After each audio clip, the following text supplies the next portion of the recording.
I'm getting the yank from your PR person, sir, but I do think you're a radical leftist.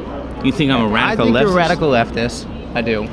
But I mean that with love and affection. And I like that you came to CPAC and sat down with us. I would like you, if you think that I'm a radical leftist, read the... On the aspect of terrorism. Just read the preamble. And on terror, what army has not used terror?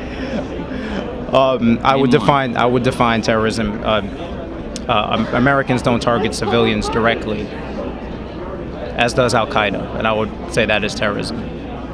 Well, by that definition, the American Air Force, in toto, is guilty of terrorism. Not really. We target. There's always collateral damage, which is unfortunate, but we don't go about saying we're going to purposely kill civilians like Al Qaeda does. Yeah. Well, they don't say it. But they know that the collateral damage is equal to the damage done. And yes, it is rather unfortunate. Did you know that the first Congressional Medal of Honor winner in World War II was a suicide bomber?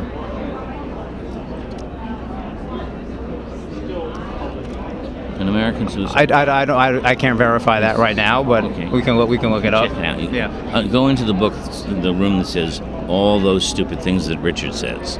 All those stupid things Richard says. Okay. I got that. All those stupid things Richard says. Colin Kelly, and he put his plane into an aircraft carrier. Okay. And he... Was it to save his comrades?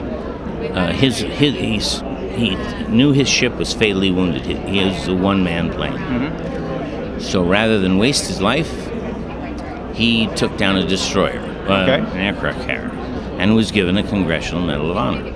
And did it save his fellow soldiers' lives? I don't know the story. I would suppose that in the long run it weakened the Japanese, so that yes, it probably did, as does terror all the time. George Washington was called a terrorist by the British just by having the guys stand behind trees. Sure, they were considered traitors.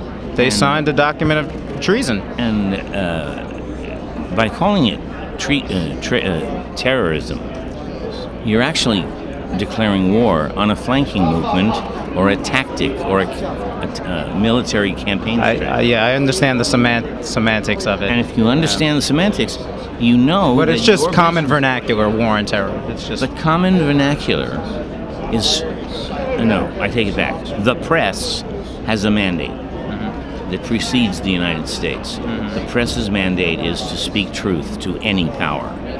Okay, that's its mandate, and it doesn't, and therefore. Yeah, it's really impossible. Yeah, it's really I'm trying to wrap it up. I'm trying. He's like, I'm like, your PR person's yanking me. All right, you got the last one. Go ahead. The difference between a radical... What did you call me? A left-wing radical? Richard Dreyfuss. Okay. Left-wing radical. Okay. I am, in fact, a compassionate conservative. You're a compassionate conservative. But I can't use it anymore because Bush stole it from me. I don't like the term compassionate conservative. All right, sir. Thank you.